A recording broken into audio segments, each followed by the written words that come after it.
I just would like to touch quickly, Michelle, on existential thoughts, because there was this question about existential anxiety. So it's just really another manifestation of anxiety. So you treat it, you approach it the same way as we have just discussed the past hour. And just one thing I want to notice, note how your thoughts are very much colored by your feelings, right? So your thoughts match your feelings. When you're in love, you have loving thoughts and happy thoughts. And when you're sad, you have sad thoughts. And when you're angry at your colleagues, you imagine how you stab them or whatever it is. But you're on a rough day, I think. you have mean thoughts, angry thoughts, and that is normal. And existential thoughts always, or most of the time, go hand in hand with depersonalization and derealization, because now first is that feeling of disconnect. So I feel disconnected, and now my mind, my thought producing factory is producing matching thoughts. For example, are you real? Are you even human? Well, what does it mean to be human? Right? You look in the sky and like, what is the sky? Is the earth really round or flat? What are stars? Are they really stars?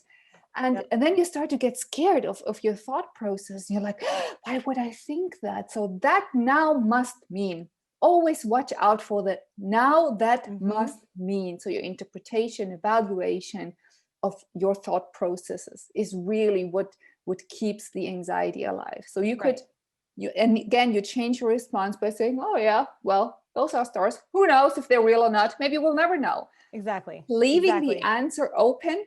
Because when you start to engage with the thoughts, but I know those are stars. I've read it. I know it. Everybody says those are stars.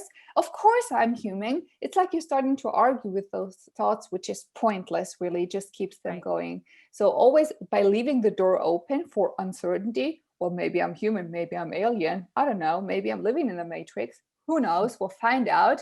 It, of course, in that second, it will increase your anxiety because you're not reassuring yourself that you are really human. But only by allowing that uncertainty to be present and to be comfortable, those thoughts will lose their power over you. That's the biggest thing with existential thoughts. Again, they're no different than any other thoughts. You're just fighting this one. It's like, I'm fighting this shade of green. I'm fighting this shade of green. I like pink Easter eggs. I like purple Easter eggs. It's still freaking Easter eggs, right? I'm having a thought about this. I'm having a thought about this.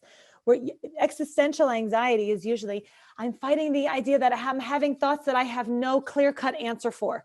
Because again, we like our check boxes. I like to know what's real and what's not real. And then when it starts to, but I don't feel real.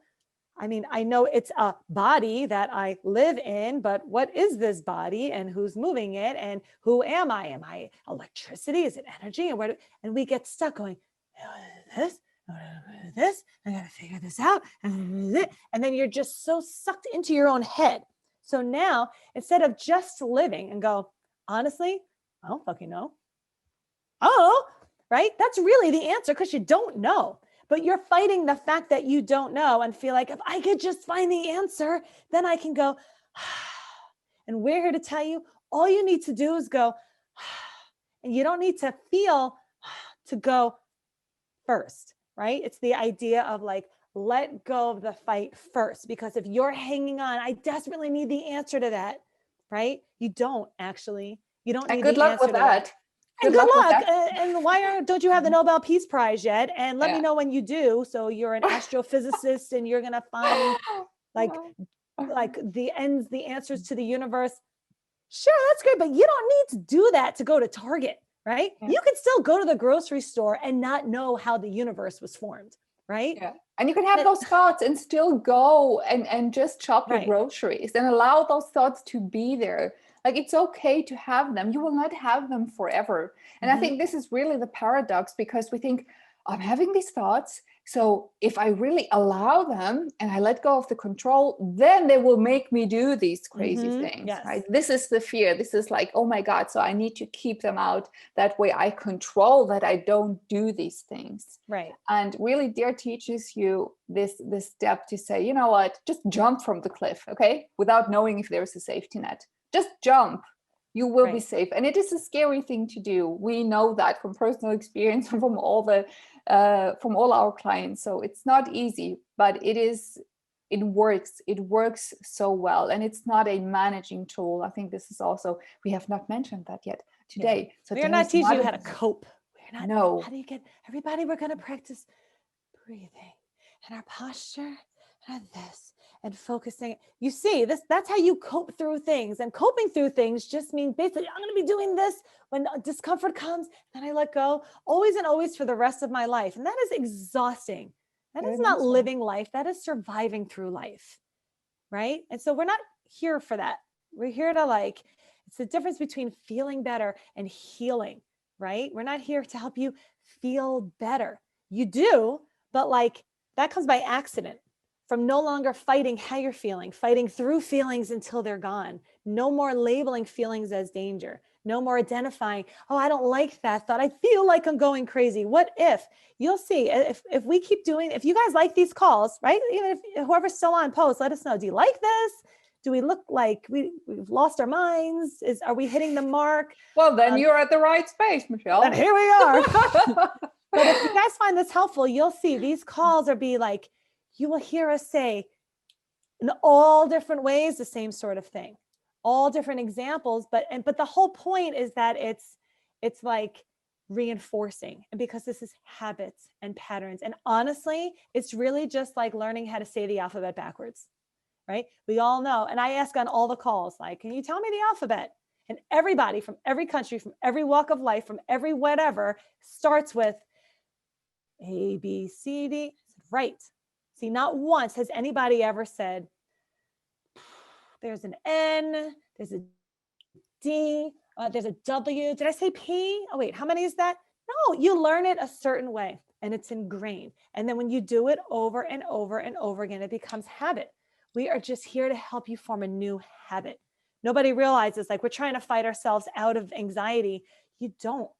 You float yourself out. The fight is what kept you in. Right? So that's why we get the strongest people, the very best fighters that are the most stuck, because anxiety lives in the fight. And we're just here to teach you how to let go. So if you practice the alphabet backwards, if I ask people that, they're like, I don't even know where to start. I'm like, stop it. Yes, you do know where to start. Like, okay, Z. And they're like, Z, ZY. Usually I can get ZYX. And then they're like, W, ZYXW. Of that. Okay, how did you get W? Like, well, I had to go through the alphabet the old way to find W and then do it the new way. I said, fine. So when people, like, sometimes you have to go the old way to say, oh wait, that's the old way. Now I'm going to do the new way. I found what I was doing. I caught myself. I noticed it. All right, it's a QRSTVW. XYZ. But now I have to consciously do ZYX, ZYXWV, ZYXWV, not, oh, I'm having an alphabet setback. I went back the other way and now it's all, no, it's like, oh, notice that, now what? Yep, I went the old way, now what? Now it's ZYXWV, and now I'm going to consciously do that new way a few times to remind myself what we focus on is what we see. So what we pay attention to is what grows. So if you guys are paying attention to anxiety all day long, you're scrolling through forums and you're on Dr. Google and you're, is it gone yet? Is it gone yet? Is it gone yet? Your focus is on getting rid of. Focus on what's outside of that. Focus on the other side of that windshield. Focus on life. This is an attention sort of thing. Like, the attention will fade from this discomfort as you start showing that what's here is actually most important. That's right. So, Michelle, I think time is up. Hey, guys, let us know if you enjoyed this format, if we should keep doing these calls. If you like them, we would plan to do them once a month, right, Michelle? I think so. Yeah. And I think also, they're going to be recorded. Yeah, and posted on the Dear App subscribers page. And if you want to see more of us too, then we have Dear Advanced, which is, Michelle, you know better how to explain Dear Advanced. So it's a group coaching program, but Michelle is really the boss of Dear Advanced. Yeah, so Dear Advanced is kind of like, you get calls like this, but it's 3 times a month. We're not here to sell you anything, but honestly, it's really cheap and it's really helpful. And it's ridiculous. Really cheap. And it becomes like a family. And anybody who's listening to this, who's on Dear Advanced, if you want to say anything or whatever, it's $24 a month, and it includes, I feel like I'm selling vacuum cleaners, but includes so you get 3 group phone calls a month with the people in Dear Advanced, calls, right? Yeah, Zoom video. calls. I offer 2, Aida offers 2, Barry offers 1 also. So out of 5 calls, because it's getting bigger. So now we offer 5 calls. You can pick 3. It's a private little Facebook page. It includes the premium app content, and all the calls are recorded as well. So you can go back and listen to hours and hours of archived group calls. And for everybody who's here, for our app subscribers, you're probably paying whatever, like $10 a month for the app. So there's no double fee. So instead of $10 a month, you pay $24 a month instead, and you get the app and you get 3 hours of group calls. We are both licensed therapists, right? And you get Barry, who's like, the voice Messiah. of angels. Messiah.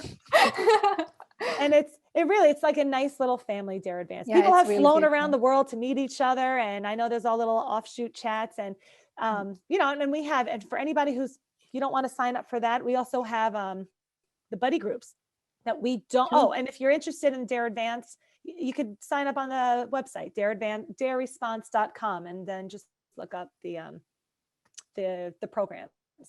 But everybody here is part of the app page. So I try and post on there every day if I can. I write my little blurbs about the daily dares. That's part of what you're paying for. So take advantage of it. Post your pictures, post videos, use it.